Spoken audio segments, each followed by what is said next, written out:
Senhor é o meu pastor e nada me faltará. Vou declarar essa verdade aqui essa noite.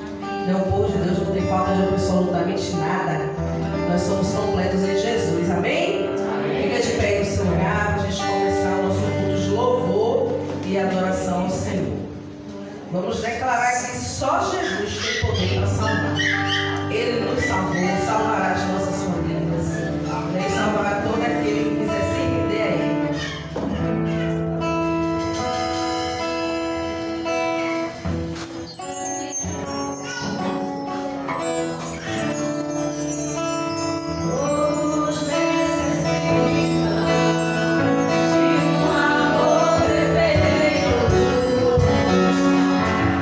Perdão e compaixão.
Graça e paz, irmãos, boa noite, mais uma vez, sejam todos bem-vindos à casa de Deus. Confesso que é uma alegria ter uma banda dessa, confesso que é uma alegria, que dias e dias como esse se reflitam, e vocês que estão aqui na frente sejam ainda mais abençoados por Deus, para que nós possamos sentir essa bênção como a gente acabou de sentir nessas três músicas. Vamos para os nossos avisos de comunicado da nossa congregação. Dizer que terça-feira teremos ensaio do coral. Terça-feira, para os coristas, não é um convite, como eu sempre falo, é uma ordem. Então, nós temos apenas mais dois ensaios. Então, possivelmente teremos um ensaio extra, mas isso a ministra vai avaliar através do nosso desempenho. Então, terça-feira, os coristas estarão aqui às 19 horas. Às quartas-feiras, como está sendo abençoadas, às 19 horas continuaremos a nossa jornada bíblica. Aqueles que estão vendo que Deus está fazendo através da nossa vida, através dessa jornada bíblica que Ele preparou, que Ele está conduzindo. Cada pessoa que está vindo aqui na frente realmente está trazendo a palavra de Deus para a gente. E nós estamos tendo a oportunidade de estar aqui perguntando, tirando nossas dúvidas, trazendo a nossa visão. Então, quarta-feira continuaremos nossa jornada bíblica às 19 horas e todos vocês, sem exceção, é mais do que bem-vindo para estar aqui. Como nós estamos anunciando, agosto está sendo o agosto do mês missionário. Nós estamos aqui todos os sábados. Então, nesse dia 30/8, no próximo sábado, estaremos aqui fazendo o nosso evangelismo. E os irmãos se sintam à vontade de estar aqui às 3h30.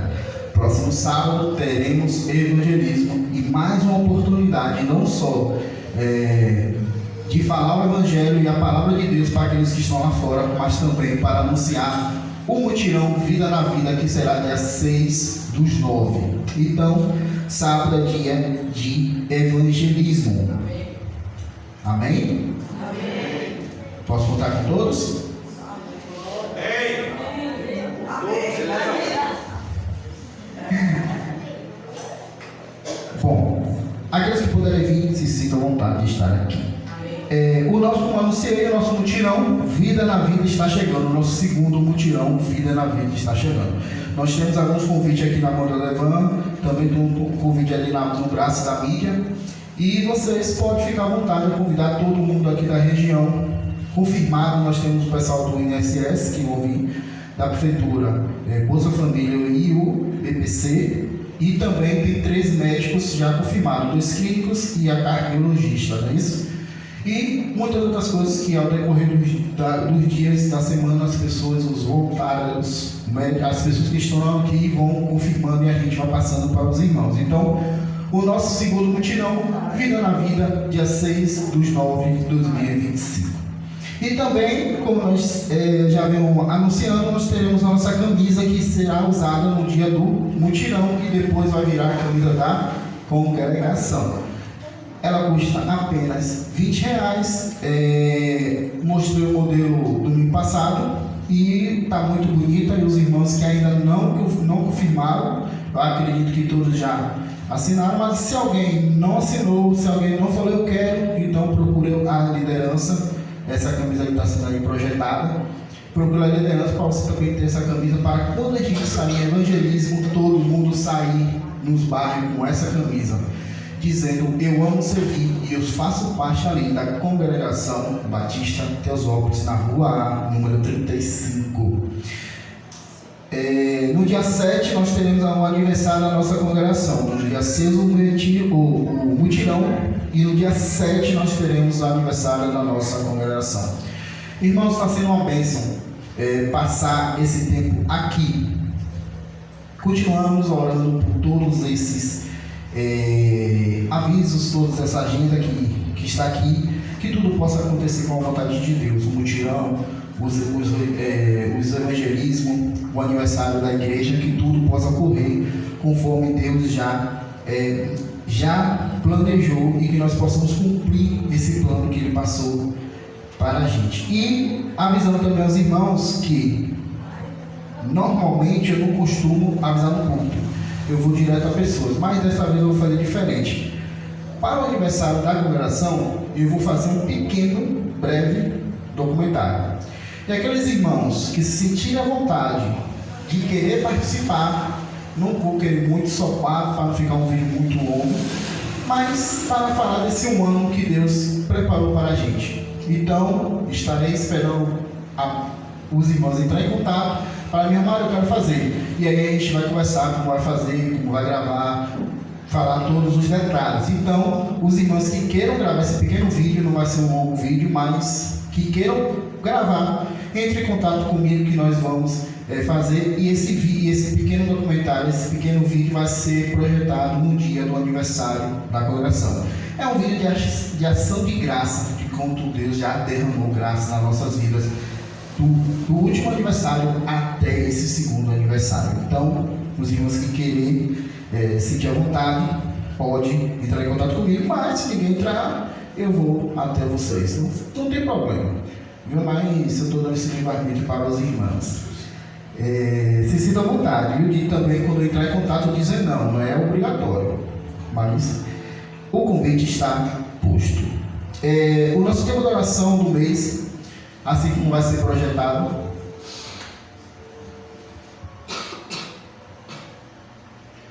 você é tão precioso para Deus que Ele te deu o melhor que Ele tinha. Nós estamos orando sempre às 10 horas e às 8 horas da noite, e os irmãos também se sintam à vontade de estar orando a todo momento.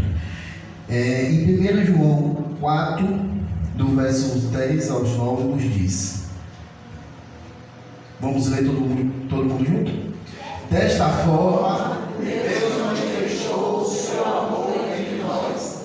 Ele enviou o seu Filho unigênito ao mundo, para que pudéssemos viver por meio dele.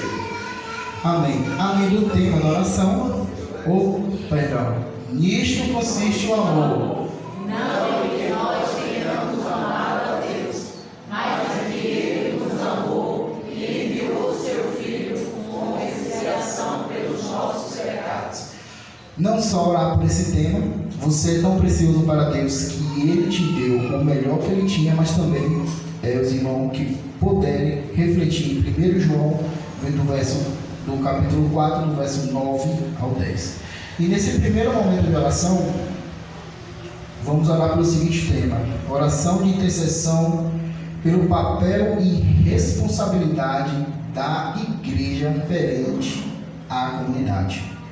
Que pedir a nossa irmã Josi para estar orando por esse tema. Oremos. Pai amado, Deus de amor e de graça, misericórdia, justiça, fidelidade, a Ti, somente a Ti a honra, a glória, o louvor. Estamos aqui para reconhecer, Pai, que o Senhor é Deus, acima de tudo e de todos. Esse culto só faz sentido se o Senhor estiver recebendo. Nós cremos pela fé de que o Senhor está em nosso meio, que é o Senhor que nos levanta para vir aqui, que é o Senhor que nos traz aqui. Pai, nós queremos Te agradecer por isso. Como é importante, Senhor, a Sua presença em nossas vidas. O como é importante ser a igreja do Senhor nessa terra, ó Pai.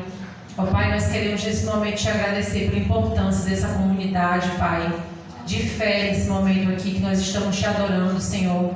Pai, nós Te amamos, nós queremos declarar ao Senhor isso, nós queremos ser relevantes nessa comunidade aí fora. Nós queremos, Senhor, mostrar ao Senhor através de nossas ações, através de nossas vidas, através de tudo aquilo que iremos fazer e estamos fazendo para a glória do Senhor, Pai. Nós queremos nesse momento apresentar ao Senhor os planos, projetos, tudo aquilo que temos colocado diante do Senhor em oração, tudo aquilo que a gente também não coloca, mas a gente até tem vontade de falar e muitas vezes não fala. Nós queremos dizer que nós sabemos que o Senhor contempla sonhos e desejos, e nós queremos Te honrar, nós queremos Te glorificar através de ação de graças aqui nesse ambiente, Pai. Um ambiente esse que vai estar trazendo pessoas aqui para ouvir do Senhor, para serem acolhidas através de serviços. Mas, Pai, mais importante do que os serviços, Pai, é elas entenderem o amor do Senhor por elas. Em nome de Jesus, nós queremos neste momento te implorar que essa igreja seja realmente, Pai, algo assim, um agente vivo do Senhor aqui nesse lugar. Que haja, Senhor, o mover do Teu Espírito, que as pessoas te vejam através de um sorriso, de um abraço, de um acolhimento. Prepara os médicos, ó Deus, para serem mais receptivos possíveis, ó Santo Deus.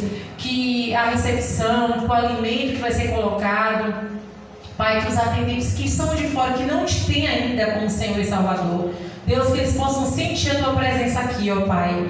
Que o Espírito Santo do Senhor esteja à vontade no nosso meio. Que haja, Senhor, primeiro em nós o mover do Teu Espírito, para depois os outros. Pedimos humildemente que o Senhor tire de nós o que não te pertence, que o Senhor nos ajude, Senhor, a manter, Senhor, o equilíbrio, discernimento e observância do Teu reino em nós, através de nós, Pai.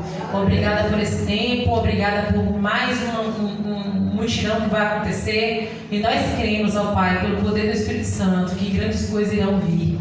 E nós te pedimos que o Senhor alargue as tendas em nome de Jesus. Amém.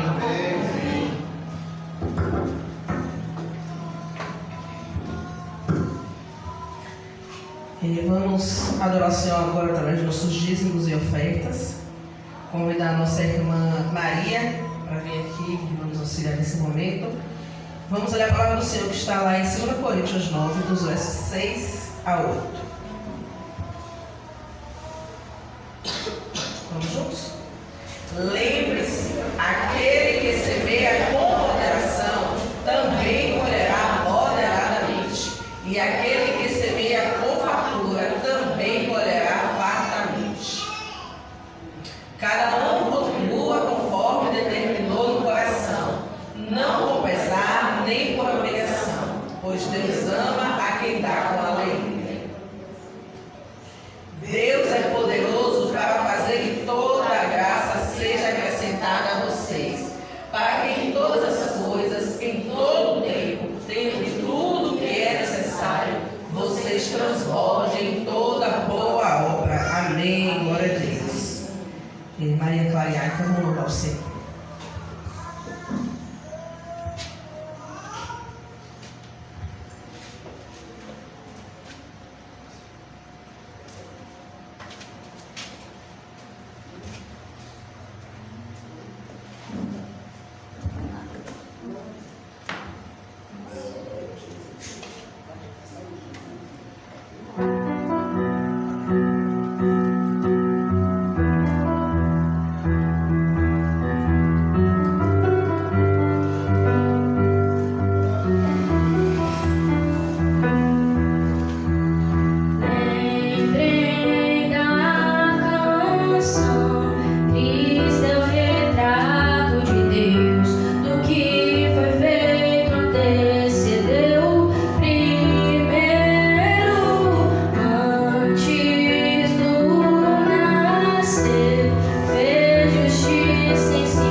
obrigado, meu Jesus, pelas ofertas, Senhor, pela noite que nós está aqui, Senhor, dirigindo, meu Pai, esse culto de Jesus, Pai. Abençoa, meu Pai, todos que estão aqui, Jesus, e abençoa, meu Pai, esses que estão lá fora, Jesus. O Senhor guarda, meu Pai. Guarda todas as famílias, Jesus. E Jesus que abençoa, meu Pai, quem adoa essa oferta. E Jesus que abre as portas, acha um trabalho, meu Pai, para aqueles, Pai, pode te ajudar, Senhor, na sua casa, Jesus. Que só o Senhor é Deus, meu Pai. Só o Senhor salva, só o Senhor que dá ânimo para a gente, Jesus, para vir para a casa do Pai, Jesus. Chama muito, meu Jesus, para vir para a sua casa. É aqui que a gente se sente bem, meu Senhor. Na sua casa, Jesus. Me dá mais, Jesus, sabedoria para mim andar com meus irmãos, meu Pai, aqui nessa igreja, Jesus. Muito obrigado, Jesus, por essa noite, por esse domingo, Jesus, que nós estamos aqui, orando na casa do meu Pai. Obrigado, meu Pai, o Senhor me dá força. Peço muita força e coragem, Jesus, e ânimo, o Senhor me chamar aqui para os pés do Senhor, Jesus. Muito obrigado, meu Pai, que Deus abençoe a todos. Fica conosco, Senhor, nessa noite.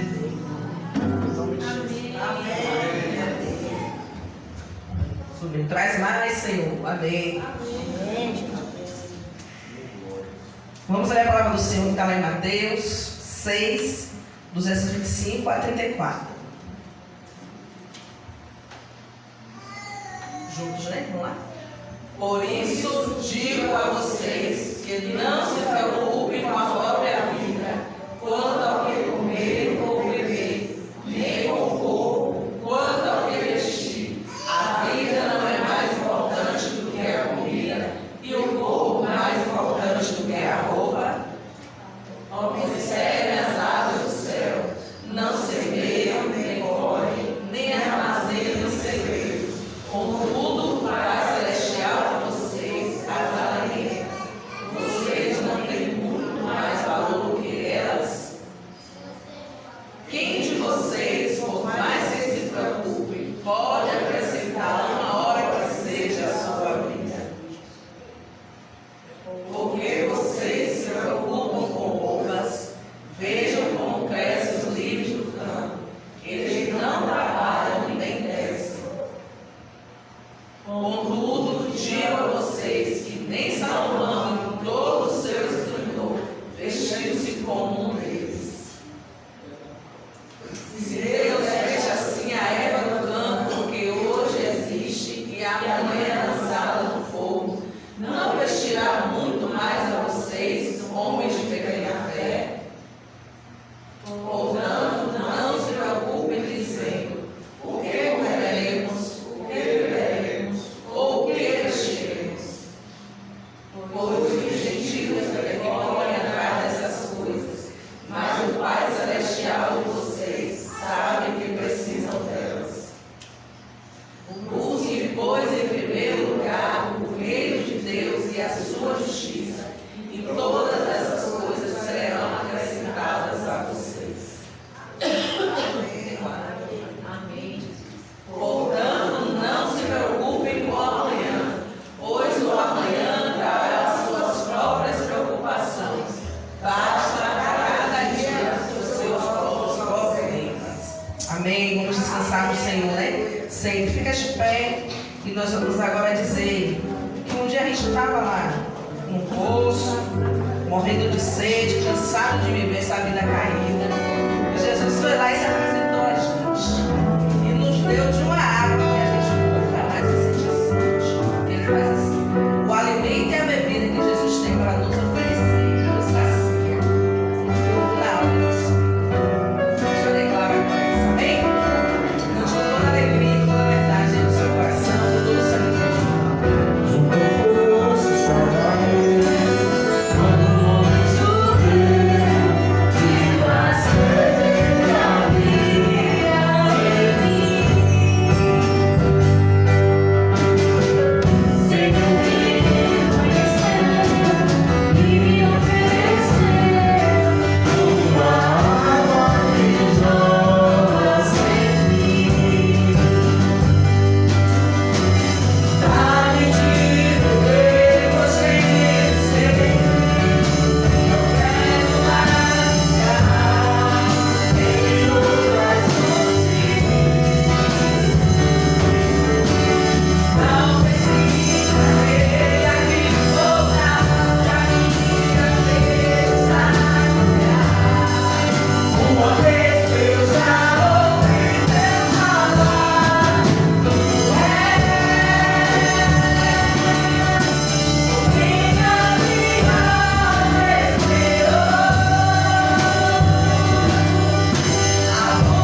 Quero mais.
semana.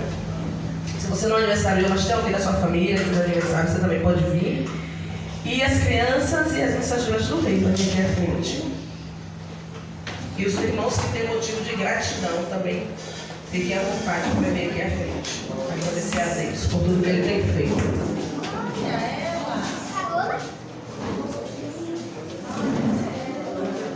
Amém.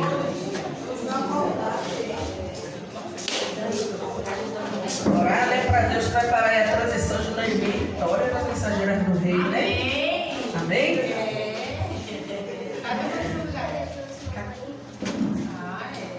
Vamos orar? Dona Neisa vem aqui à frente.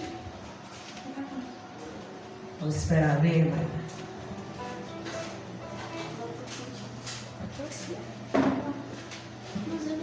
Vamos orar. Pai querido amado, nós queremos, Senhor, te agradecer pelo teu cuidado, pela tua bondade.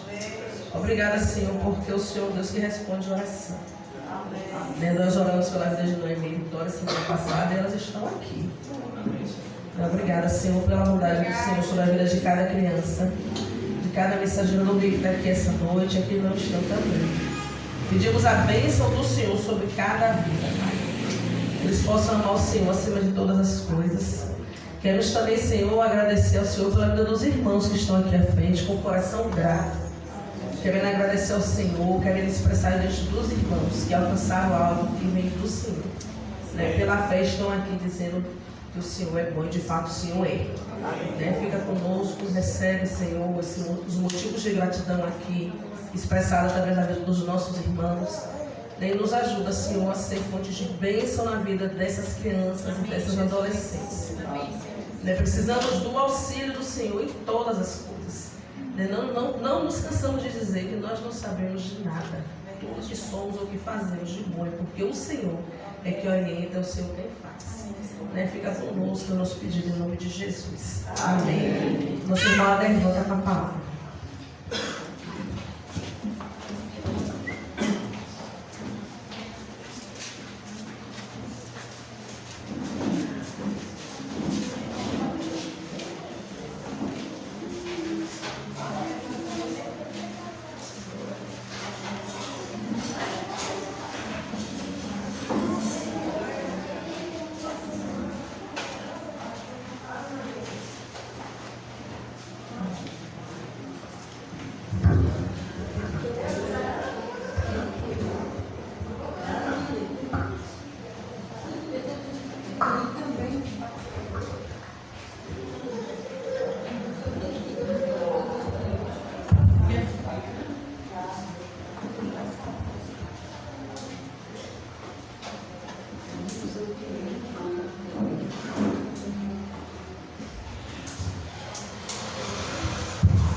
Amém?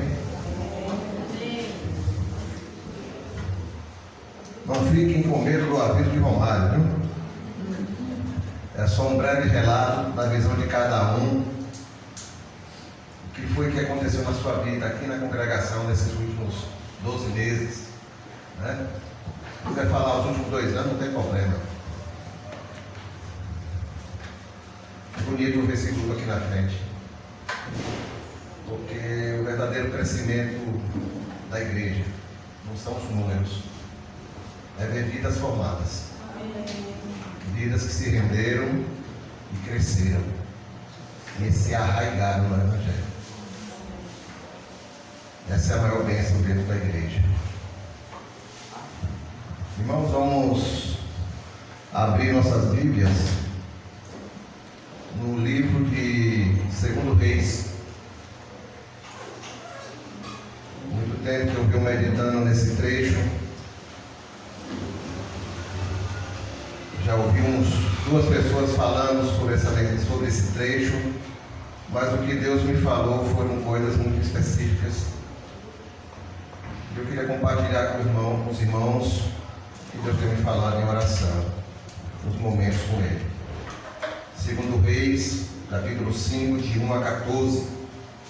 É uma história bem conhecida do Velho Testamento. Vamos ler. Naamã, comandante, vou pedir aos irmãos que se levantem para descansar um pouco, daqui a pouco vocês vão se cansar sentados.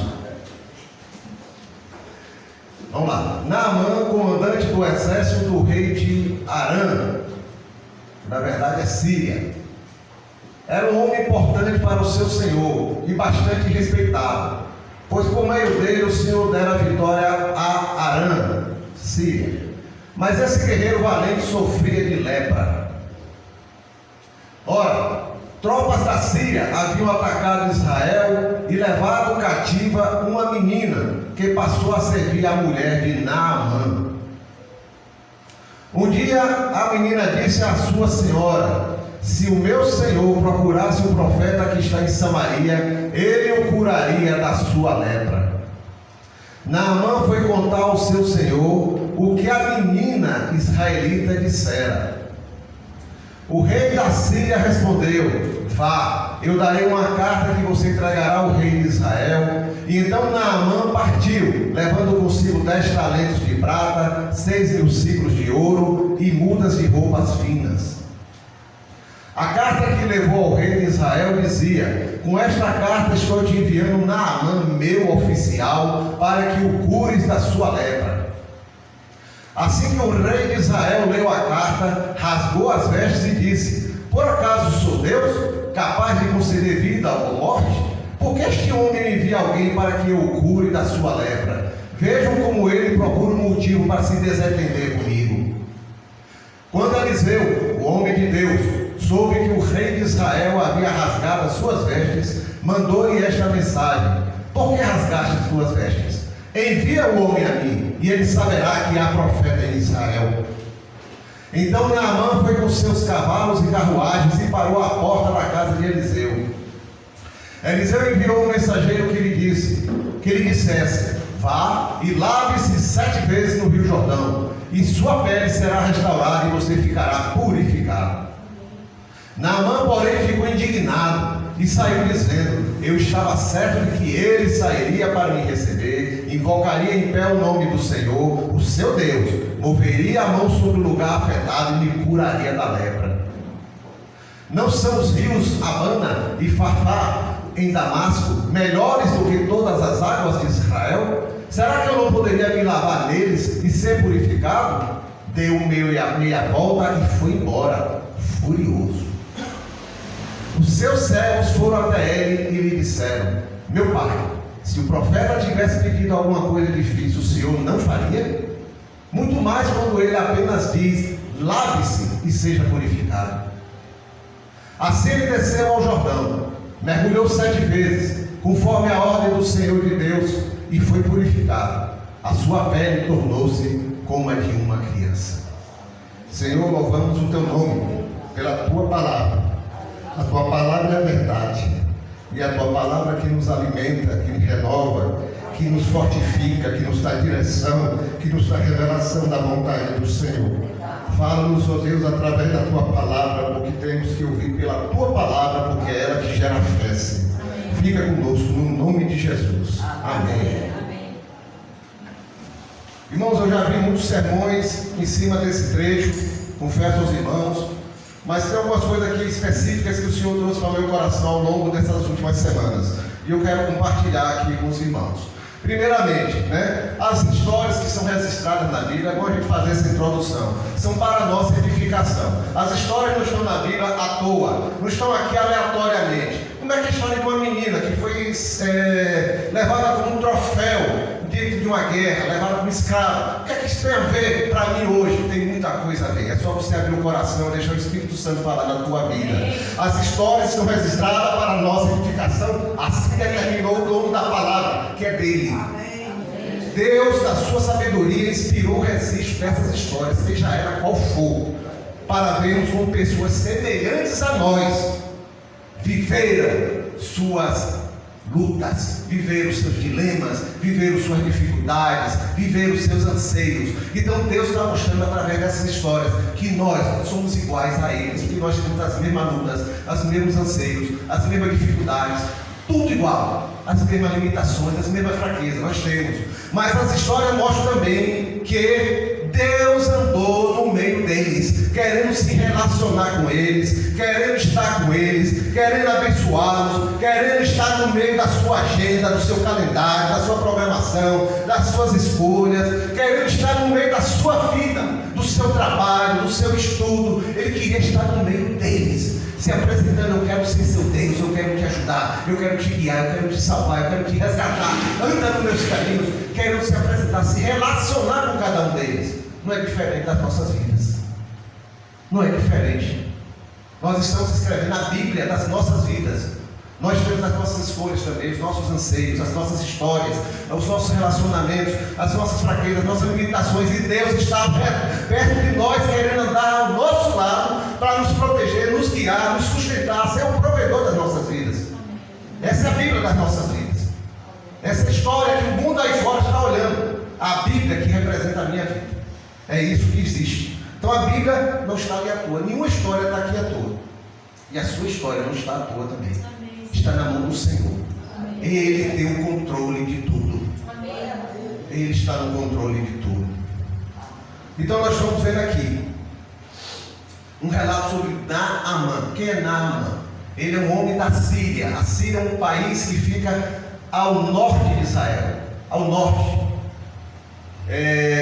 Aqui nesse momento a Síria está bem solidificada e vive disputando com Israel a fronteira. Como é fronteira lá no norte, então havia constantes conflitos entre Síria e Israel. De vez em quando a Síria invadia Israel e fazia um estrago, levava bens, levava coisas da agricultura e tal, levava escravos, aquelas aldeias, aquelas vilas que estavam mais próximas da fronteira.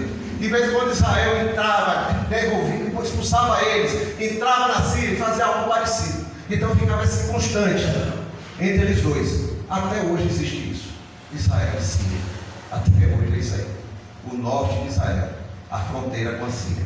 Pronto, mas aqui está a história de Naamã. Nesse momento, em algumas traduções diz que ele é capitão, em algumas coisas ele diz que é o senhor do exército da Síria, em outros diz que ele é o general. A gente sabe de uma coisa: pelo escrito bíblico, ele era uma autoridade grande dentro da Síria e comandava o exército. E ele estava muito próximo do rei. E naquele tempo, quem era rei, abaixo dele só tinha um, aquele que comandava o exército, que tinha toda a influência, que o poder estava na mão dele. Então, Naamã tinha um respeito muito grande do rei da Síria. Por quê? Porque ele conseguiu várias vitórias para a Síria. E a gente vai ver num trecho maior aí, num texto maior, que ele tinha esse grande respeito, porque houve alguma situação, nós sabemos, não foi com Israel, onde a Síria estava sendo oprimida, e ele foi aquele que levou o exército sírio e conseguiu vencer essa grande batalha, libertando a Síria dessa opressão. Eu acredito que fosse o povo da Assíria, mas não vamos entrar nesse mérito agora. Então ele tinha muito respeito da Síria. E aqui a gente vê o relato que em um desses conflitos da fronteira Síria e Israel, Naamã foi com seu exército, entrou dentro da fronteira de Israel, alguma coisa, alguma guerra, alguma aldeia, em alguma vila, e levou como troféu de guerra alguns escravos. Dentro desses escravos uma menina. Quando a Bíblia fala menina, era adolescente. Era adolescente, alguma coisa em torno de 12, 13, 14 anos por aí. Nessa média, 15 anos no máximo. Então, essa menina foi levada para a Síria e ficou aonde? Na casa de Naamã, para servir a quem como escravo? A esposa de Naamã, a mulher de Naamã. Interessante, esse fato histórico foi registrado na Bíblia. E a atitude da menina também foi registrada. Essa é a Bíblia, relatando pessoas que passam por problemas semelhantes a nós.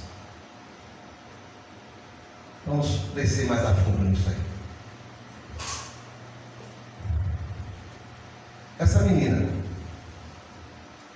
dentro da intimidade do lar de Naamã, tomou conhecimento de que Naamã estava leproso. Naquele tempo, a lepra era incurável, não havia remédio. Então era o quê? Uma sentença de morte gradativa. Você sabia que vai morrer um dia. Você vai definhando, sua pele vai estragando, seu corpo vai estragando, um dia você vai morrer. Então Naamã era leproso. ele tinha esse problema consigo. E ela tomou conhecimento. No entanto, mesmo escravo, mesmo longe da sua casa, mesmo longe dos seus pais, em outra nação, sem nenhuma perspectiva de vida, ela testemunhou do Senhor. Em Israel tem um homem de Deus que curaria meu Senhor. Se meu Senhor fosse a Israel, na linguagem bíblica, ele seria curado da lepra, porque lá há um homem de Deus. Eu quero responder aqui, juntamente com vocês, na direção do Espírito Santo, 3 perguntas, baseadas nesse texto. Primeira pergunta: eu tenho florescido no meu estudo? Eu tenho florescido no meu estudo? Primeiro eu queria definir o seguinte: o que é florescer? Florescer onde está significa crescer aonde eu estou. O que é crescer? Eu não estou apenas parado, igual um cone de trânsito, um poste. Não, eu estou em um lugar onde as minhas raízes descem e extrai vida, recebe vida, e eu gosto vida. Isso é florescer. Isso é florescer. É eu expressar vida a partir de mim.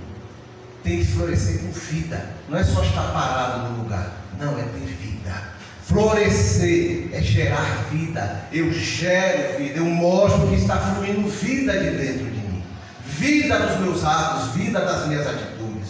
É frutificar. As pessoas veem frutos na minha vida. Veem frutos para também eles se alimentarem do meu testemunho, com minha palavra, com meu serviço, seja com o que for. Você é bênção onde estiver. Ser bênção é isso. Eu passo bênção para os outros. Eu sou fonte de bênção para os outros. Florescer é brilhar independente das circunstâncias. Brilhar independente das circunstâncias. Isso é florescer. É não deixar que fatores ou pessoas impeçam que eu viva o que Deus me deu. Foi Deus que me deu coisas preciosas para a minha vida. As circunstâncias me apertam ao meu redor. As coisas estão me sufocando. Há problemas demais na minha vida, mas eu não vou deixar que sufoque o que Deus me deu. Porque o que Deus me deu é eterno e é insubstituível. Florescer é romper com as barreiras do medo. As barreiras do medo que me limitam. O medo faz a gente se encolher. O medo faz a gente se esconder. O medo faz a gente fugir. Então florescer me faz enfrentar. Porque eu tenho vida para enfrentar a morte. Eu tenho vida para enfrentar a desconfiança, para enfrentar a angústia, para enfrentar a amargura. Eu tenho vida. É isso que é florescer. Florescer é romper as barreiras da murmuração. Nós humanos, irmãos, nós temos uma tendência muito grande de procurar defeito em tudo, procurar problema em tudo, ver o lado negativo em tudo, ver sombra em tudo, mesmo debaixo do alto sol. Para florescer, eu rompo as barreiras da murmuração.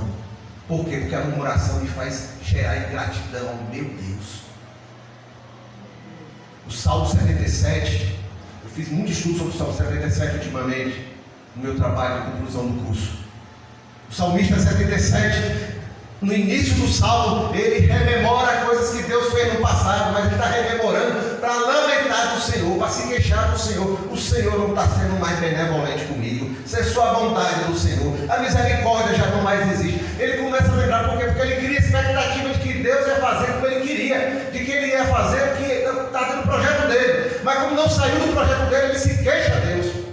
E a alma dele fica enferma, a ponto dele dizer: essa enfermidade é minha, não é de Deus. Isso é ingratidão. A gente se queixar do Senhor. É florescer, é romper a barreira das dúvidas. Por que dúvidas? No Salmo 77 o salmista diz: dúvidas geram angústias. Eu tenho dúvidas. Isso me me angustia, porque eu não sei no que segurar, eu não sei em quem confiar, eu não sei o que fazer. Por quê? Porque eu não estou confiando naquele que me dá a direção, eu não estou confiando na sua provisão, eu não estou confiando naquilo que ele faz, a sua providência. Então as dúvidas me geram angústia e tiram a nossa paz. Florescer é quebrar as correntes das mágoas. Isso é florescer. As mágoas não me prendem mais. A vida jorra de dentro de mim. Porque eu não deixo que as mágoas, as amarguras, os ressentimentos, as frustrações que vêm sobre a vida humana me aprisionem e me amassem e me tolham de se ver o que Deus está fazendo em minha vida. As preciosidades que Deus me dá, que Deus já derramou em minha vida. Florescer é vencer a desconfiança, é vencer a incredulidade, é vencer a solidão de querer caminhar sozinho, o desejo de querer caminhar sozinho, de não confiar em ninguém, de não acreditar em ninguém, de não acreditar nem no Senhor, na verdade. Florescer é vencer o desânimo. Florescer antes que tudo, vencer a nós mesmos. Nosso maior inimigo somos nós mesmos, que impedimos que nós vivamos tudo que Deus já nos deu. A preciosidade que é Jesus, como a gente falou aqui, o mais precioso que Deus tinha para dar, Ele nos deu, que foi Jesus. E eu não vivo a plenitude de Jesus na minha vida. A água viva está do meu lado, jorrando, transbordando, e eu não quero viver o que Jesus de verdade já tem me dado. Eu não quero usufruir da verdade de Jesus, da água viva que é Jesus na minha vida, e deixo que as coisas da vida me atropelem, me acorrentem e me esmaguem, e não floresço como Deus quer. Essa menina não tem nenhum nome citado, não foi citado o nome, foi levada como escrava, foi para longe do seu povo, foi como um troféu de guerra, sua vida não tinha nenhuma perspectiva humana nesse momento. Escrava, longe de sua casa, longe de seus pais, com certeza não tinha mais nenhuma possibilidade de voltar. Dali era para ficar, dali até o fim de sua vida. Sabe lá quanto de vida, que tipo de vida. Ela tinha tudo para ser desanimada, frustrada, sem esperança. Essa era a perspectiva dela. Mas ao lado dela, interessante, estava o capitão, o general, o comandante.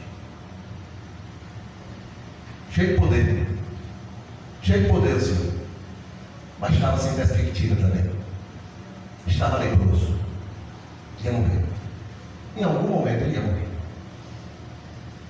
Olha as duas situações, os dois sem perspectiva. E quem é que fala de Deus? A escrava, levada como troféu de guerra. Eu achei tremendo isso aqui. Não foi hoje de manhã, Gilson, lá na EBD, deu um exemplo que bate com isso aqui. Lá atrás, Gilson visitou um grupo, várias visitas na cadeia pública, quando já estava lá no complexo. E vários fins de semana ele foi lá visitar, acompanhando o pessoal da Teosópolis. Ele ainda não era da Teosópolis. E ele disse uma coisa que chamou a atenção dele, porque depois de muito tempo visitando, foi tomando conhecimento que algumas pessoas que moravam ali dentro, estavam presas ali dentro. E ele descobriu alguns que aceitaram o Evangelho, e estavam caminhando no Evangelho, e estavam ali dentro, mas já estavam edificando vidas, oravam, compartilhavam, e tinha um que se destacava. E um dia ele foi visitar essa pessoa, foi lá visitar e conversou com essa pessoa. E aí, meu irmão, está tudo bem? Não, está bem não. Poxa, o que foi? Está perto de eu sair. Poxa, mas quem está preso há tantos anos vai sair, o que você está assim? Meu irmão, depois que a gente conhece a Deus, a gente entende melhor o que é a nossa vida. Quem vai orar com esse pessoal aqui dentro? Todas as noites eu passo de cela em cela, orando um por um. Sou eu que sou o conselheiro desse pessoal. São eles que me buscam.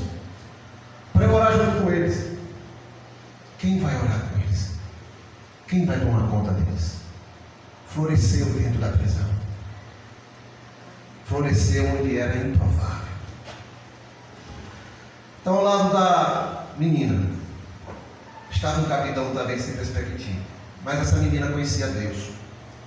E conhecer a Deus dava a ela uma perspectiva eterna.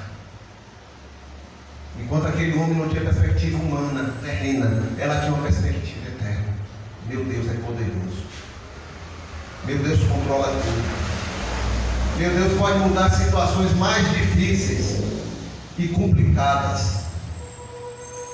Ela sabia a história do povo de Israel. Por isso, naturalmente, ela testemunhou de Deus para aquele general. É uma verdade que temos que falar. Florescer não depende do lugar aonde eu estou. Florescer depende de mim mesmo. Depende da minha atitude. Depende de eu querer florescer. E enfrentar junto com o Senhor as barreiras que estão tentando me impedir de florescer.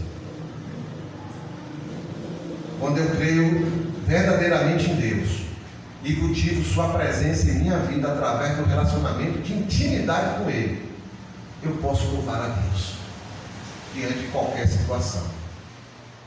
Não estou dizendo que as situações ficam tão leves, mas eu consigo viver a vida do Senhor em minha vida.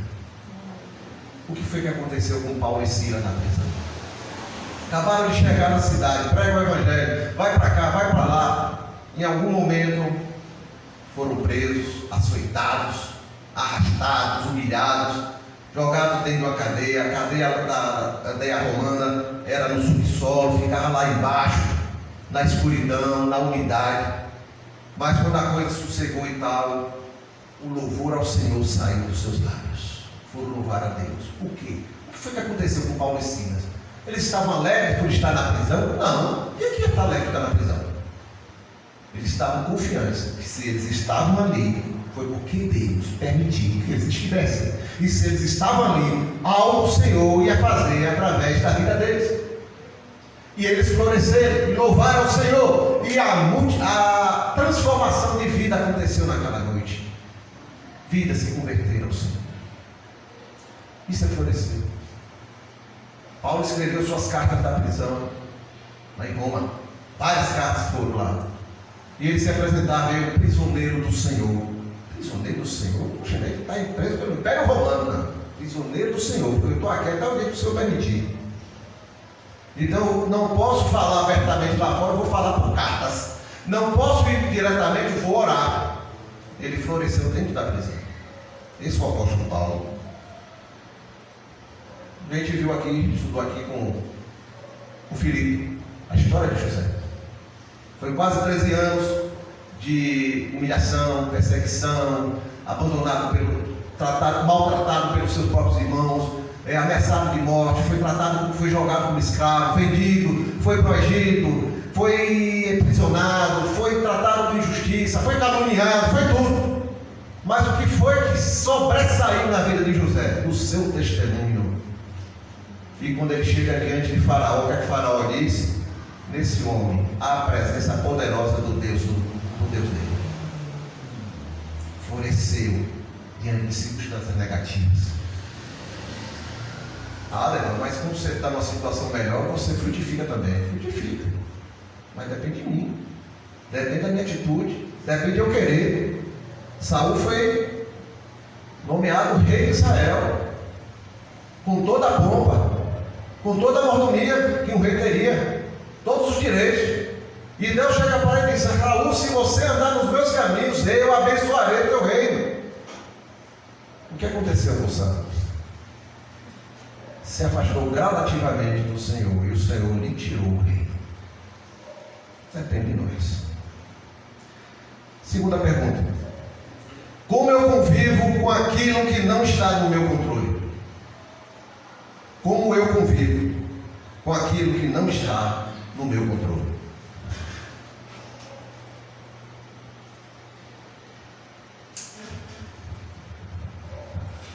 Irmãos, como viver a vida em um mundo imprevisível?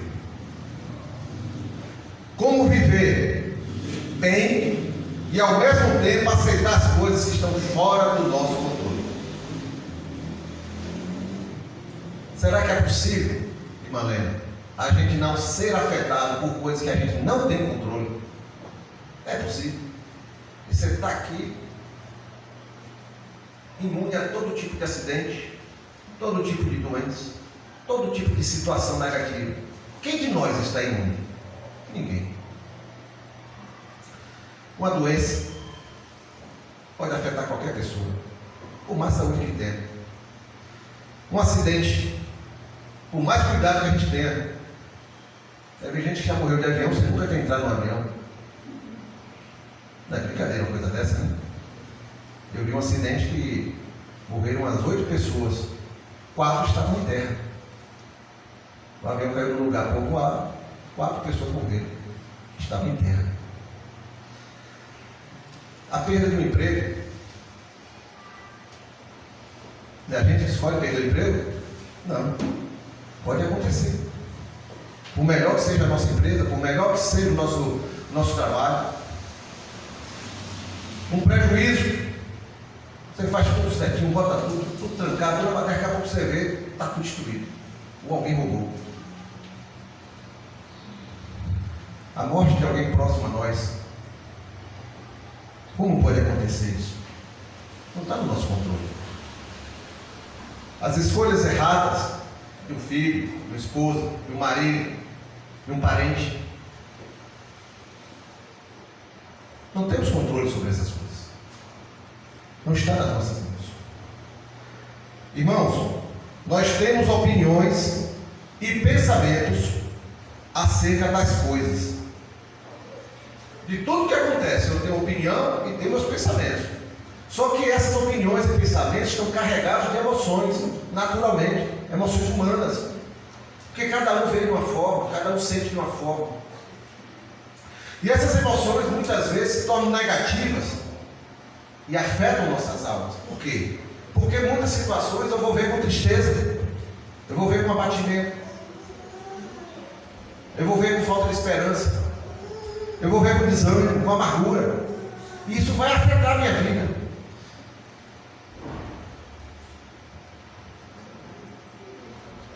Aí o que a gente entende? Que a maior parte do nosso sofrimento não é pelo que aconteceu, pelo fato que gera sofrimento, mas muitas coisas é porque as nossas emoções vão ficar circulando na nossa mente, na nossa alma. Os nossos pensamentos vão ficar batendo e rebatendo como fogo cruzado. E a gente começa a sofrer de tanto pensar, e se amargurar, de se entristecer, de lamentar, de não ter esperança. E aí sofremos mais ainda do que deveríamos. Devemos entender as coisas que ocorrem na vida. E o que é entender as coisas que ocorrem na vida? É ter um conhecimento real do que aconteceu ou está acontecendo. Ou seja, ter uma visão racional para que minhas emoções não influenciem tão negativamente meu comportamento e meu relacionamento com Deus. Eu me abato tanto que eu já não reajo e já não consigo reagir com Deus. Muitos disso pode acontecer na nossa vida. Devemos também aceitar as coisas. E o que é aceitar? Não estou falando conformar-se. É enxergar a situação dentro da visão correta. Eu tenho ou não tenho controle sobre a situação. Essa decisão dentro de mim definirá como a situação será tratada entre eu e Deus. Isso vai interferir em como eu vou tratar junto com Deus. Precisamos separar o que está no nosso controle daquilo que não está. Meus pensamentos e meu comportamento estão no meu controle. O que eu vou fazer, como eu vou reagir e no que eu vou pensar está no meu controle. Mas não ter problemas de saúde está no meu controle, está no meu esforço. Vou me cuidar, me alimentar bem. Mas se tiver que ter um problema de saúde, não está no meu controle. Se eu perder o emprego no ano que vem, não está no meu controle. Quando colocamos um peso emocional muito grande em cima das coisas que não temos controle, sofreremos muito mais. Sofreremos pelo que sentimos, sofreremos pelos fatos reais e fatos que não podemos mudar. Nossos pensamentos causarão muito sofrimento para nós. Muitos deles serão por motivos que talvez nem aconteceram ainda. E que talvez nem aconteçam, mas eu já sofri. A gente viu isso na pandemia. Muitos morreram na Covid, por medo da Covid. Nem Covid tiveram. Muitos morreram pela Covid, mas é porque quando a Covid chegou, você já estava tão enfraquecido, com angústia de ter Covid, com medo de ter Covid, que você já estava com as suas defesas todas no chão. E a Covid encontrou facilidade. O que era para ser uma gripe forte, alguma coisa, para algumas pessoas, virou uma coisa fulminante. Mas é nós, seres humanos. O que eu devo fazer com as coisas que eu não tenho controle? Primeiro eu tenho que entender e aceitar que não tenho controle sobre certas coisas. Essa luta é entre eu e eu. O meu eu quer ter o controle das coisas. Não importa o que está acontecendo, eu quero ter controle de tudo. Então a primeira luta é contra mim mesmo. Porque o meu eu quer governar. Até aquilo que ele não controla. Ele quer mandar. Segundo, viver e fazer o que é possível dentro do que eu tenho controle. Tem coisas que eu tenho. Tem coisas que eu vou poder fazer. Então eu tenho que fazer o máximo possível, da melhor forma possível, aquilo que eu tenho controle. Aquilo que eu posso fazer.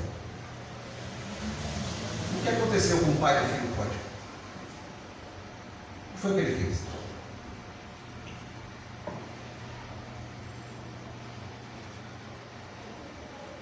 Ele correu atrás do filho.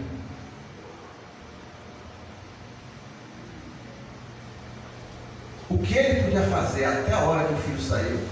Porque a gente lê o texto, mas o texto deixa bem implícito de que houve algo anteriores, fatos anteriores. Quantas vezes tentou convencer? Quantas vezes tentou mostrar? Quanto ensinou ao longo da vida? Mas um dia o filho botou na cabeça: minha felicidade está lá fora, não está aqui. Aqui está tudo bom, está tudo gostoso, está tudo funcionando beleza, está não sei o que, está não sei o que. Eu gosto de meu pai, eu gosto de... mas lá fora eu vou ser mais feliz. Está dentro do filho. E ele resolveu sair, enfrentar, abrir mão do que estava aqui e foi. E o pai não pôde impedir. Mas o que foi que o pai fez? Será que o pai intercedeu? Será que o pai orou? Será que o pai ficou acessível na medida que poderia se tornar?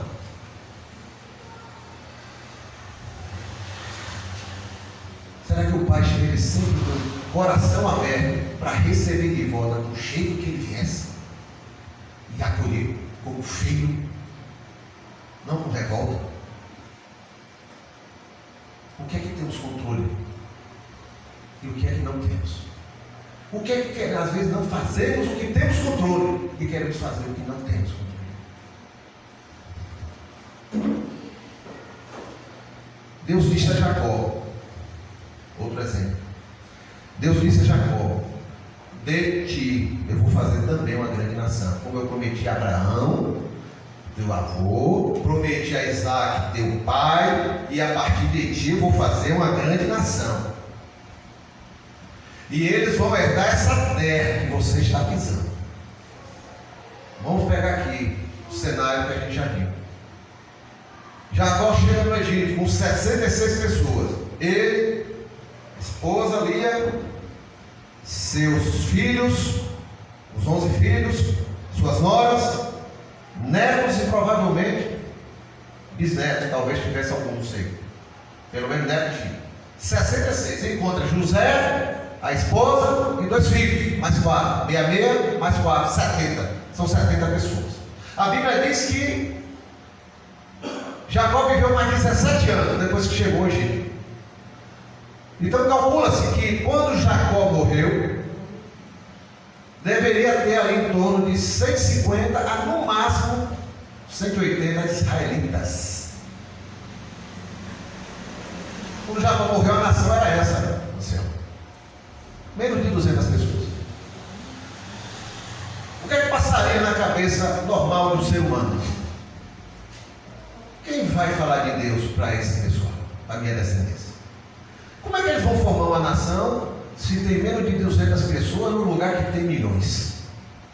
Como é que eles vão para outra terra? Como é que vai ser? Ele está morrendo. Mas numa das suas conversas com José, com os seus filhos, ele diz: o Senhor vos visitará e vos levará para a terra que ele prometeu a Abraão, a Isaac e a mim. Por isso, leve meu corpo logo para ser enterrado junto com Abraão e Sara, junto com Isaac e Rebeca e junto com Lia. Eu quero ficar enterrado lá, já na minha terra. Como é que Deus faz? Eu não sei. Eu sei que 400 anos depois, o povo israelita, já são mais de 1 milhão, e clamam ao Deus de Abraão, Isaac e de Jacó para que os liberte da escravidão no Egito. E Deus levanta Moisés, e Moisés vai e diz: eu vim em nome do Deus de Abraão, Isaac e de Jacó libertar vocês. E encontra um pessoal 400 anos depois com a memória do que o Senhor prometeu. Como é que Deus faz isso? Jacó não tinha condição de fazer nada, mas as promessas do Senhor se cumpriram. Amém? Amém. Glória a Deus.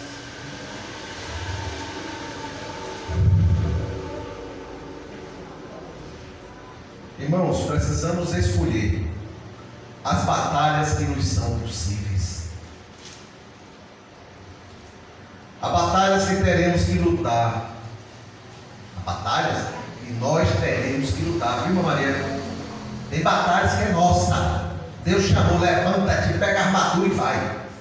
Nós vamos ter que lutar algumas batalhas, e o Senhor vai nos dar as armas e as estratégias que virão dele. Amém. Mas há outras batalhas que é o Senhor que batalhará por nós. Amém. Ele não nos mandou lutá-las.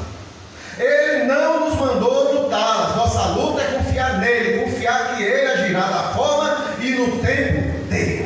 Amém. Assim diz o Senhor. Amém. Aquele menino entendeu que era escravo, mas que tinha um Deus que estava acima de todas as coisas. Era maior que tudo. Um Deus que estava acima de qualquer circunstância da sua vida. Ela testemunhou e falou de Deus, porque seu coração estava em paz, entendendo que só Ele tem o controle de tudo. Com esse entendimento, ela pôde florescer dentro daquela situação, entendendo o que é que ela tinha controle e o que ela não tinha controle. Pertencia ao Senhor. Terceira pergunta: eu entrego a Deus minhas questões sem expectativas sobre o seu agir?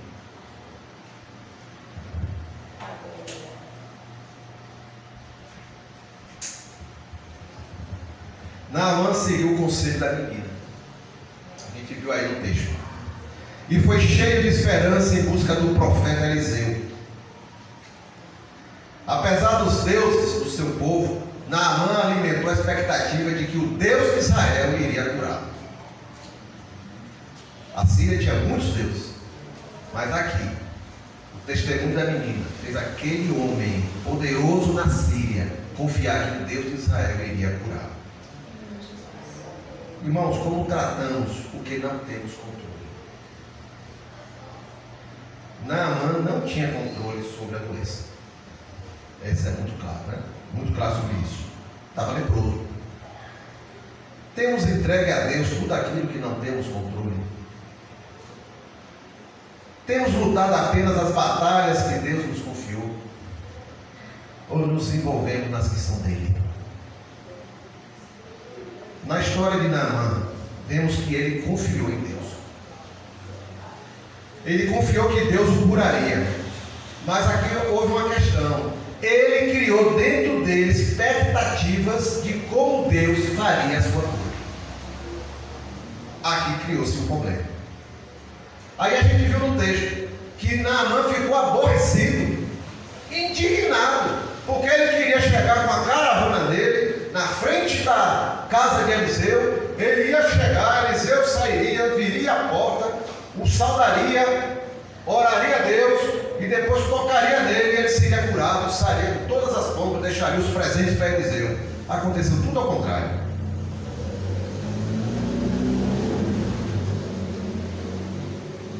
Irmãos, por que queremos ter controle sobre tudo?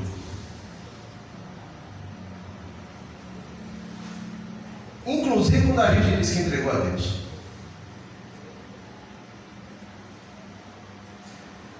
Porque mesmo quando dizemos que cremos que só Deus pode fazer ou mudar algo, nós queremos controlar o agir de Deus, ensinar Ele como é que Ele deve fazer.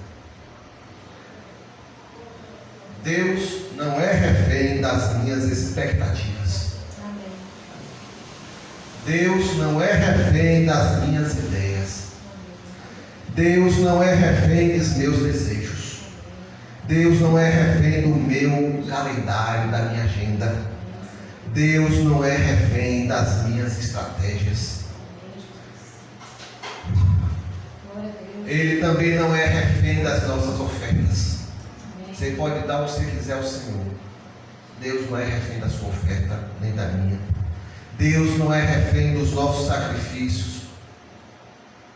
Deus não é refém das nossas religiosidades, que damos a Ele só em troca do que Ele vai fazer por nós. Deus não é refém da nossa espiritualidade. Eu sou bom, eu sou consagrado, eu sou não sei o que, então Deus tem que me abençoar. Deus não é refém disso. Deus não é refém dos nossos questionamentos. Jó questionou do jeito que quis, até o dia que o Senhor apareceu e disse: quem és tu? Você estava onde no dia que eu criei todas as coisas? Aleluia, Jesus.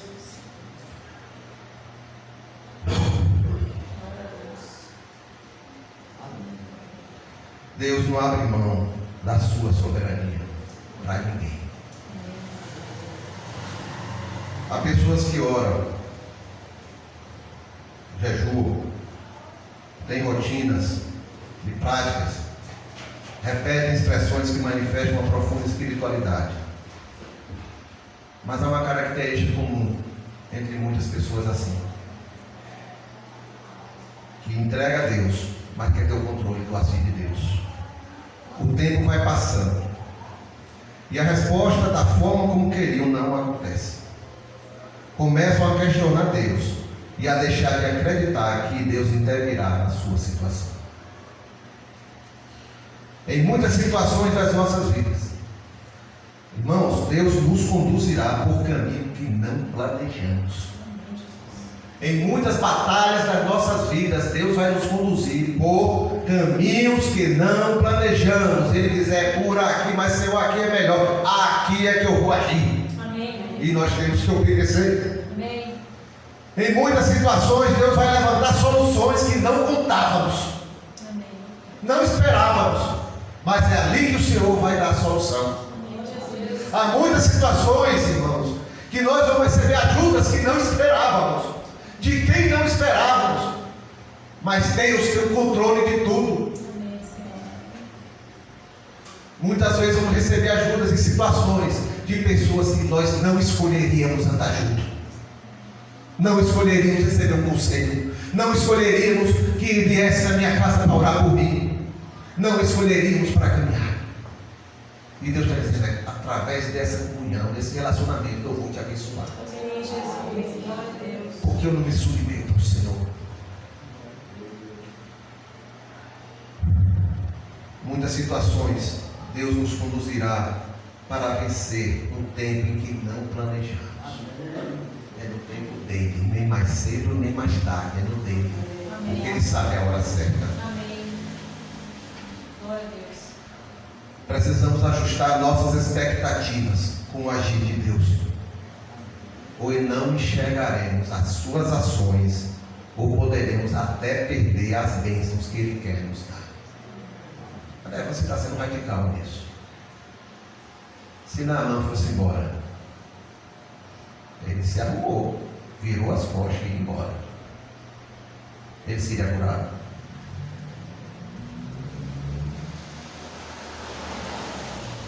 No livro de Josué, nós estamos, já passou do meio de Êxodo, né? Depois vamos para Levítico e Deuteronômio.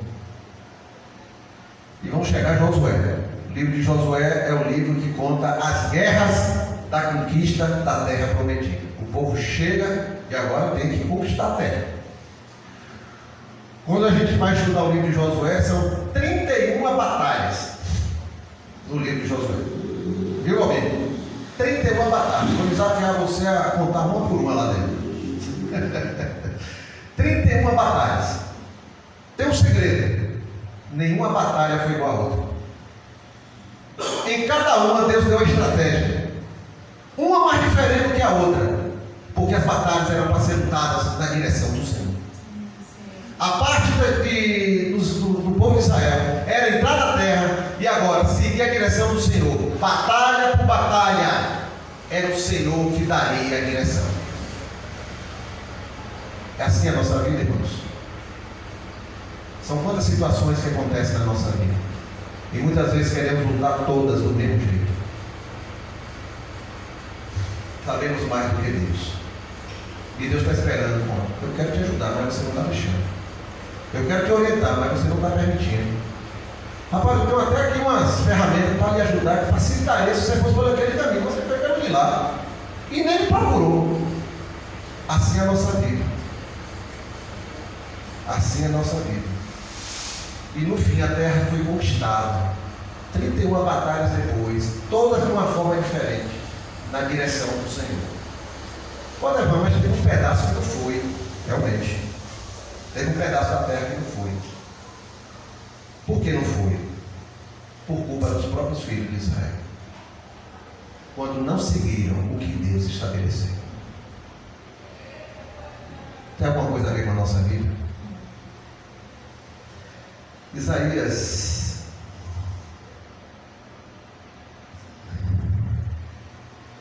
64, verso 4, nos diz o seguinte.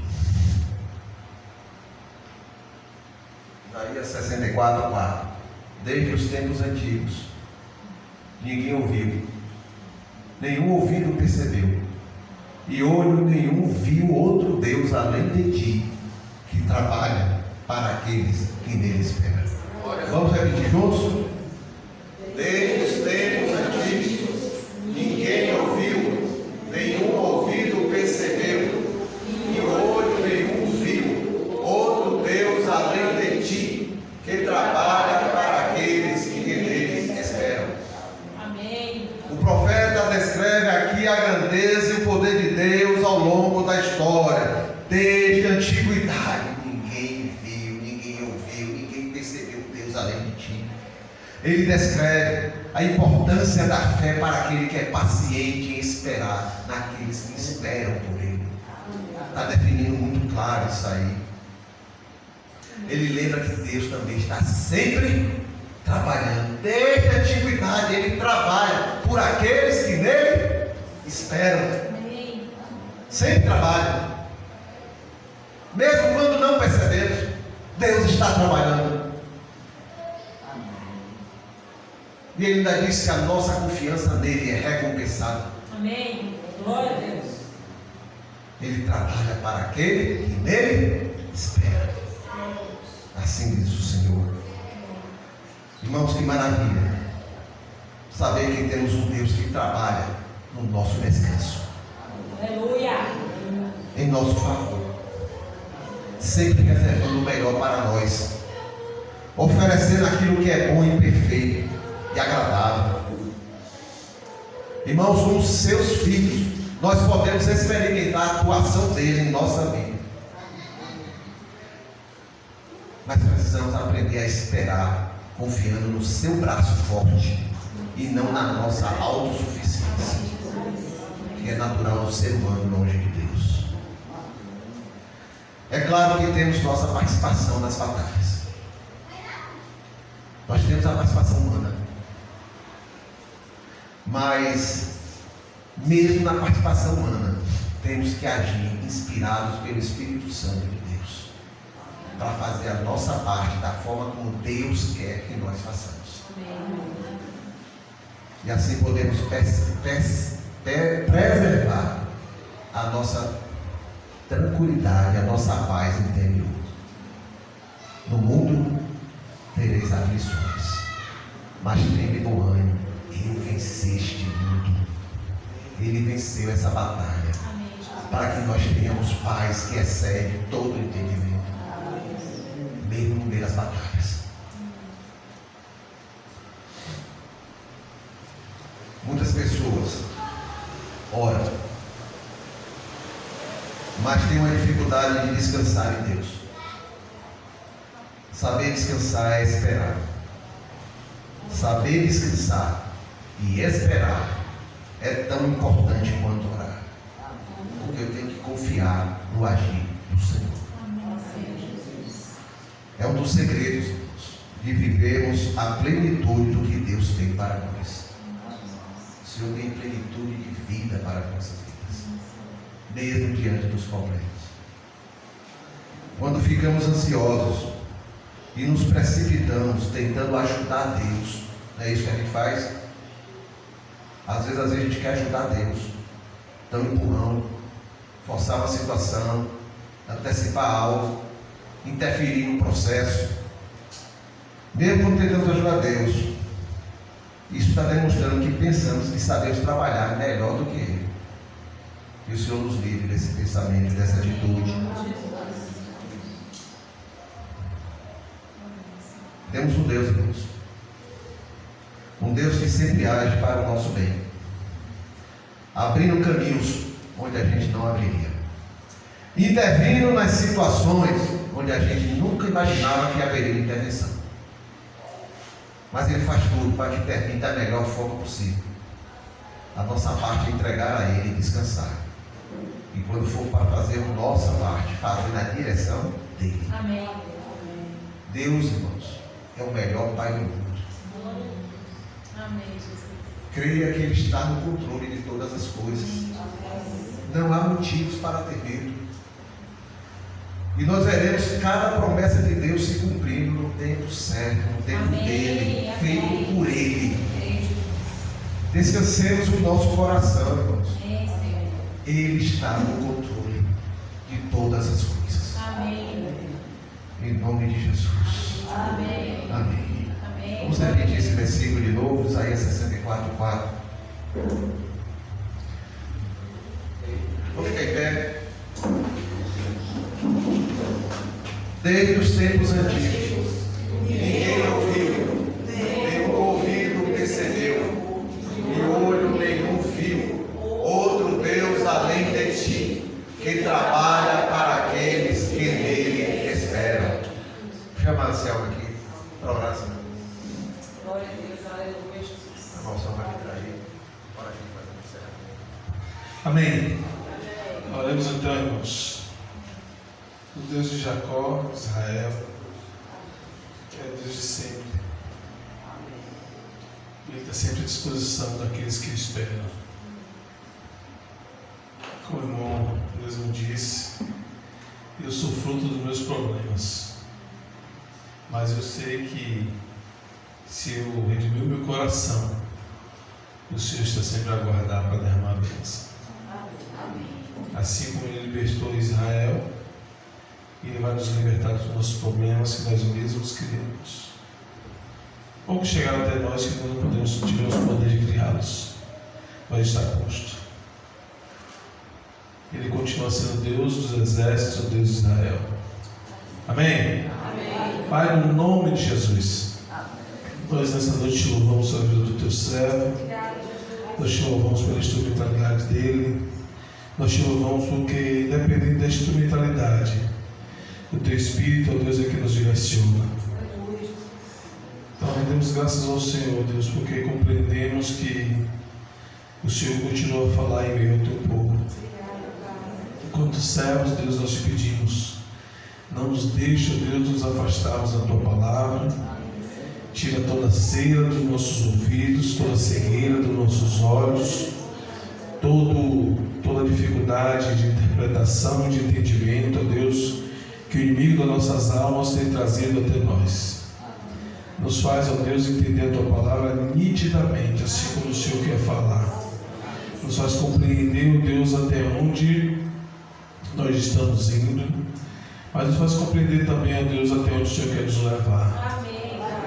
Nos ajuda, Deus, a sermos servos, a nos submetermos à tua vontade, a fazê-la, ó Deus, e glorificarmos ao Senhor, mesmo em meio às prisões que nós criamos, compreendendo que o Senhor nos dará direção. Abençoa o teu povo, ó Deus, continua cuidando do teu povo. Nos dá uma semana, ó Deus, debaixo da tua graça. Nos dá uma semana de vitória, porque nós cremos nisso no nome de Jesus. Amém. Após a oração silenciosa, nós vamos por encerrado. Que Deus abençoe a sua semana. Não perca a oportunidade. Proclame o Evangelho onde você estiver. Fale do nosso mutirão. Deixa Deus operar através da sua vida e da tua vida no nome de Jesus.